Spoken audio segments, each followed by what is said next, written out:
Hi friends, welcome to my channel. ഇന്ന് ഞാനിവിടെ വന്നിട്ടുള്ളത് 3ാം ക്ലാസ്സിലെ ഇംഗ്ലീഷിൻ്റെ ആക്ടിവിറ്റിയുമായിട്ടാണ്.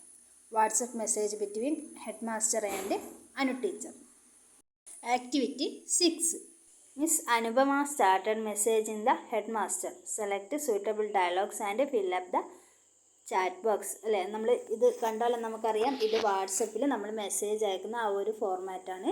അപ്പോൾ അനുപമ ടീച്ചർ ഹെഡ് മാസ്റ്ററിന് ഒരു മെസ്സേജ് അയക്കുകയാണ്.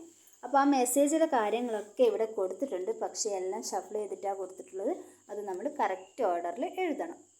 ഫസ്റ്റ് ഇവിടെ പറയുന്നത് അനുപമ ടീച്ചർ ഹെഡ് മാസ്റ്റർക്ക് ഒരു മെസ്സേജ് അയച്ചു. ഹലോ സർ, അതാണ് ആ പച്ച കളറുള്ളത്. നമ്മൾ അയക്കുന്ന ആളതായിരിക്കും അല്ലേ, കിട്ടുന്നത് വൈറ്റിലായിരിക്കും.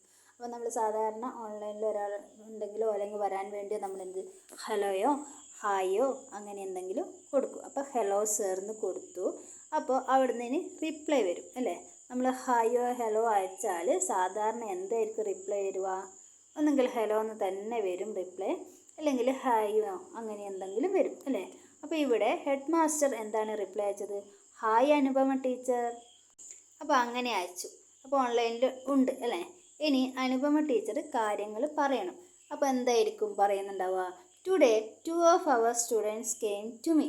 ഇന്ന് നമ്മളെ ക്ലാസ്സിലെ 2 കുട്ടികൾ എൻ്റെ അടുത്ത് വന്നു. അങ്ങനെ മെസ്സേജ് അയച്ചു. ഓക്കെ.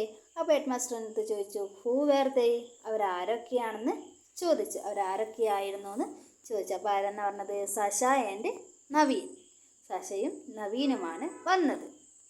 അപ്പോൾ ഹെഡ് മാസ്റ്റർ ചോദിച്ചു, വൈ ഡിഡ് ദേ കം, അവരെന്തിനാണ് വന്നതെന്ന് ചോദിച്ചു.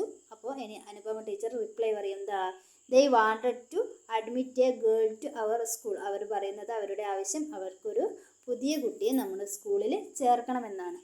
അപ്പോൾ ഹെഡ് മാസ്റ്റർ പറയുന്നത് അവിടെയുണ്ട്, oh no issues, we shall do it. ഒരു പ്രശ്നമില്ല, നമുക്കത് ചെയ്യാം. അപ്പോൾ ടീച്ചർ പറഞ്ഞു, എന്ത്? നമ്മൾ സാധാരണ ഒരു കാര്യം ചെയ്താൽ താങ്ക്സ് പറയും. അപ്പോൾ ടീച്ചർ പറഞ്ഞു, താങ്ക് യു സോ മച്ച്. അപ്പോൾ ഇത്രയുമാണ് ആക്ടിവിറ്റി 6. ഓക്കെ, എല്ലാവർക്കും മനസ്സിലായിട്ടില്ലേ? ഇനി നമുക്ക് അടുത്ത ആക്ടിവിറ്റിയിലേക്ക് കടന്നാലോ. അടുത്ത ആക്ടിവിറ്റി 7 ആണ്. അതിൻ്റെ വീഡിയോയുമായി അടുത്ത ക്ലാസ്സിൽ കാണാം. ഈ വീഡിയോ നിങ്ങൾക്ക് ഇഷ്ടപ്പെട്ടിട്ടുണ്ടെങ്കിൽ അഥവാ ഉപകാരപ്പെട്ടിട്ടുണ്ടെങ്കിൽ തീർച്ചയായും ലൈക്ക് ചെയ്യുക, ഷെയർ ചെയ്യുക. കൂടാതെ സബ്സ്ക്രൈബ് ചെയ്യാൻ മറക്കാതെ സബ്സ്ക്രൈബും ചെയ്യുക. Thank you.